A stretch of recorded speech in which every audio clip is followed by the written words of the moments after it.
लोकशाहीचा बुलंद आवाज, रिपब्लिकन वार्ता महाराष्ट्र। भगवान बिरसा मुंडा कला मंच यांचा अनोखा उपक्रम। विभागीय फेरी पश्चिम महाराष्ट्र नाशिक येथे आज पार पडली। आदिवासी कला, संस्कृती, परंपरा यांचे जतन झालेच पाहिजे। आदिवासी कलावंतांना योग्य सन्मान देऊन त्यांच्या बाबतीत कायम सद्भावना ठेवली पाहिजे, असे आग्रही प्रतिपादन आदिवासी विकास विभागाचे अप्पर आयुक्त दिनकर पावरा यांनी आज येथे केले। आदिवासी विकास विभाग, आदिवासी एकता मित्र मंडळ, लक्ष्मणराव मानकर ट्रस्ट, प्रगती प्रतिष्ठान, आदिवासी रूढी, परंपरा, जाणीव जागृती संस्था, यशोदीप बहुउद्देशीय सर्वांगीण विकास सेवा संस्था, जनजाती कल्याण आश्रम आणि भगवान बिरसा मुंडा कला मंच यांच्या माध्यमातून आदिवासी कलाकारांसाठी सुरू असलेल्या भगवान बिरसा मुंडा कला संगमाची विभागीय फेरी पश्चिम महाराष्ट्र आज नाशिक येथे पार पडली। त्यावेळी पारितोषिक वितरणाप्रसंगी पावरा बोलत होते। यावेळी जनजाती कल्याण आश्रमाचे अध्यक्ष शरद शेळके, आंतरराष्ट्रीय धावपटू कविता राऊत, गिरीश गावित, मधुकर माळकरी उपस्थित होते। वीरेंद्र चंपानेरकर यांनी स्वागत केले।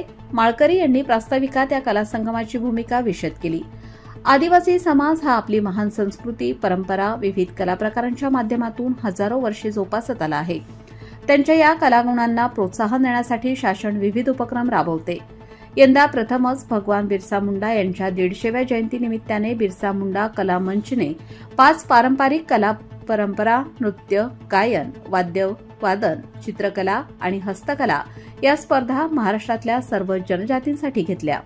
जुलै 2025 मध्ये स्पर्धेची सुरुवात झाली होती।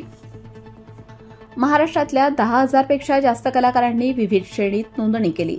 दुसऱ्या टप्प्यातील ही स्पर्धा महाराष्ट्रातल्या 5 विभागात होत आहे। पश्चिम महाराष्ट्र विभागाची स्पर्धा नाशिक येथे आज झाली। त्यात 400 कलाकारांनी नृत्य, गायन, वाद्य वादन, हस्तकला आणि चित्रकला या स्पर्धेतून कला सादर केली। या टप्प्यात पश्चिम महाराष्ट्र विभागात निवड झालेले कलाकार स्पर्धक 15 नोव्हेंबर रोजी भगवान बिरसा मुंडा जयंती जनजाती गौरव दिनाच्या मुख्य कार्यक्रमात आपली कला सादर करणार आहेत। विजेत्या स्पर्धकांना 3 लाख रुपयांपर्यंतची रोख पारितोषिके मिळणार आहेत।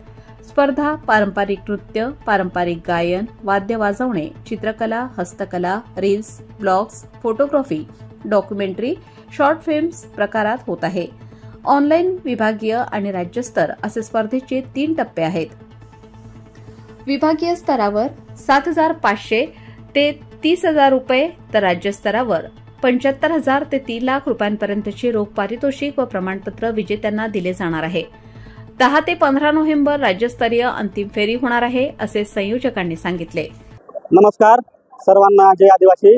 मी कवी देवदत्त चौधरी, पेठ, जिल्हा नाशिक।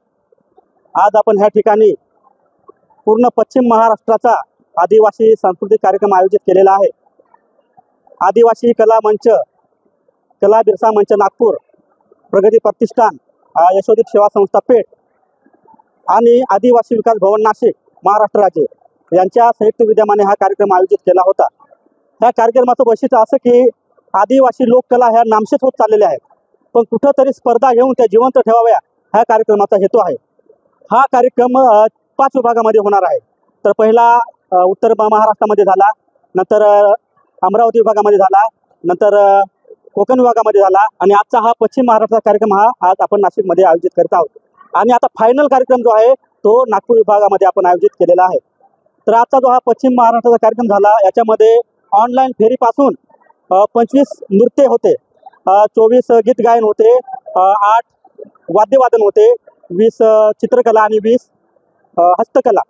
याच्यातून आज आपण इथे स्पर्धा घेऊन 3 नंबर काढणार आहोत। ऑनलाईन फेरीमधून आपण 10 पार्टिसिपेंट इथे बोलवले होते, त्यांच्यातून आता 1 ते 3 क्रमांक काढून ते आता राज्यस्तरावर जातील।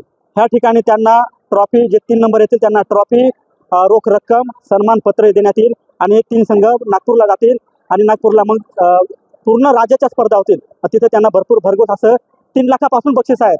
ही फार मोठी गोष्ट आहे।